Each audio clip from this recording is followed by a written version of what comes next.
Assalamualaikum warahmatullahi wabarakatuh. Saya Pak Marudin, guru mapel fikih kelas 9 ya. Alhamdulillahirrahmanirrahim, kita masih diberi kesehatan sehingga kita bisa belajar bersama walaupun dengan cara online ya. Untuk hari ini pertemuan kedua ya. Kemarin pertemuan satu sudah membahas tentang penyembelian ya.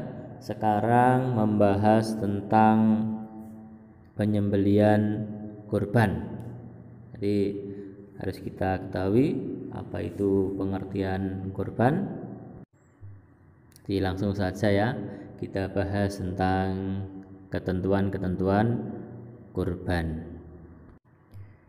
Silahkan dilihat di layar kalian, itu sudah muncul ketentuan-ketentuan kurban ya, mulai dari pengertian kurban, hukum kurban, secara singkat perintah kurban, waktu penyembelian kurban, syarat binatang untuk kurban itu apa saja, pemanfaatan atau pembagian daging kurban itu bagaimana. Mari kita bahas.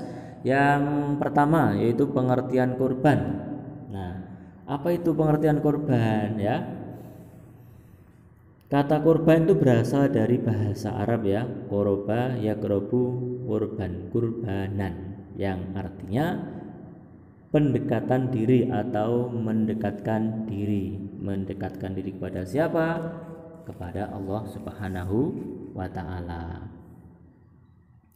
Kurban juga disebut udhiyah, yaitu binatang ternak yang disembelih pada hari raya Idul Adha dan 3 hari Tasrek, yang diniatkan semata-mata untuk mendekatkan diri kepada Allah. Saya ulangi, kurban juga disebut udhiyah, maksudnya binatang ternak yang disembelih pada hari raya Idul Adha dan 3 hari Tasrek, yang diniatkan semata-mata untuk mendekatkan diri kepada Allah, sebagaimana tercantum dalam surat Al-Kautsar ayat 1-3 dan surat Al-Hajj ayat 34 yang berbunyi Bismillahirrahmanirrahim, Inna a'tainakal kautsar fasholli lirabbika wanhar inna syani'aka huwal abtar. Sesungguhnya kami telah memberikan kepadamu nikmat yang banyak, maka dirikanlah solat karena Tuhanmu dan berkorbanlah. Sesungguhnya orang-orang yang membenci kamu ialah yang terputus. Selanjutnya yang nomor 2, kita bahas hukum kurban ya. Bagaimana hukum kurban? Bagi umat Islam, hukum kurban adalah sunnah muakkad. Sunnah muakkad itu sunnah yang dikuatkan. Oleh karena itu, orang Islam yang telah mampu menyembelih kurban tetapi tidak mau melaksanakannya, ia tercela dalam pandangan agama Islam. Maka dari itu, kalau kita mampu punya biaya untuk kurban, mari kita untuk melaksanakan kurban dengan tujuan mendekatkan diri kepada Allah Subhanahu wa ta'ala. Selanjutnya secara singkat perintah kurban ya. Di dalam Al-Quran telah terdokumentasi secara nyata ketika Nabi Ibrahim alaihissalam bermimpi menyembelih putranya yang bernama Nabi Ismail alaihissalam sebagai persembahan kepada Allah Subhanahu wa ta'ala. Mimpi itu kemudian diceritakan kepada Ismail alaihissalam, dan setelah mendengar cerita itu langsung meminta agar sang ayah melaksanakan sesuai mimpi itu, karena diyakini benar-benar datang dari Allah Subhanahu wa ta'ala. Jadi kalau mimpinya Nabi itu pasti betul, tapi kalau mimpinya kita itu terkadang ya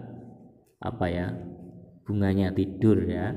Kalau Nabi itu yang mimpi ya, Nabi itu pasti dari Allah. Kalau kita itu ya kadang banyakan maksiat itu ya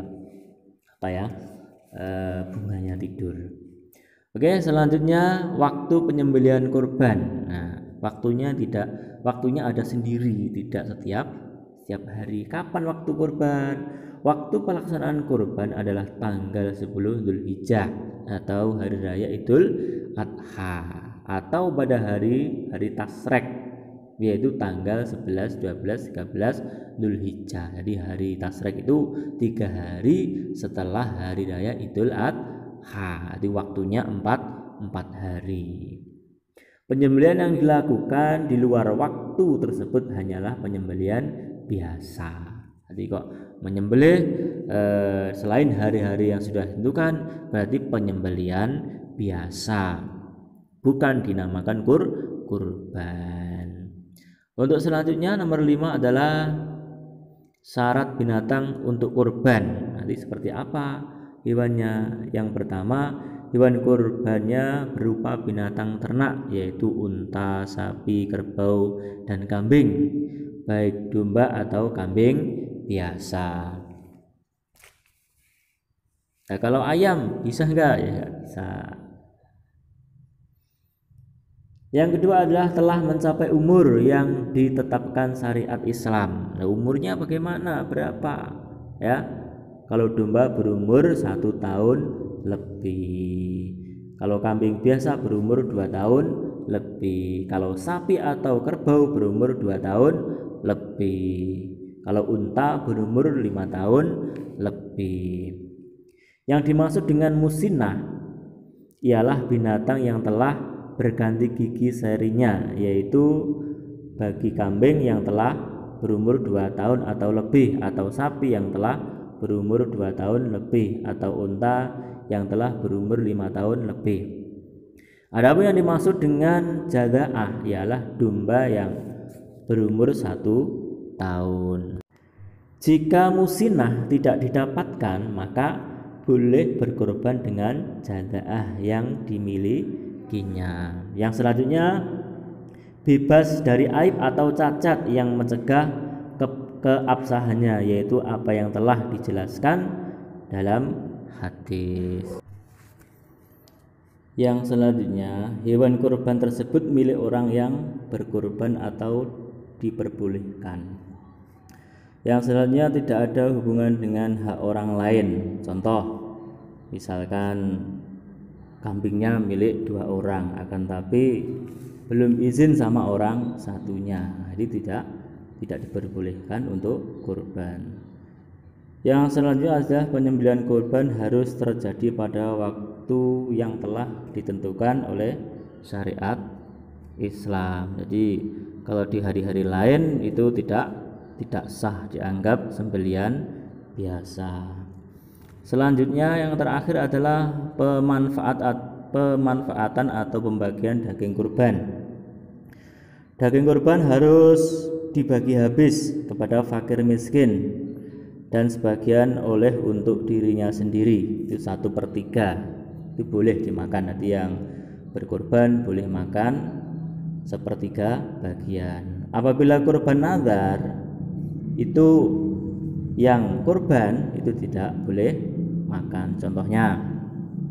Contohnya Ali berkurban tapi nazar, ya, punya nazar kalau ranking 1 akan kurban sapi misalkan.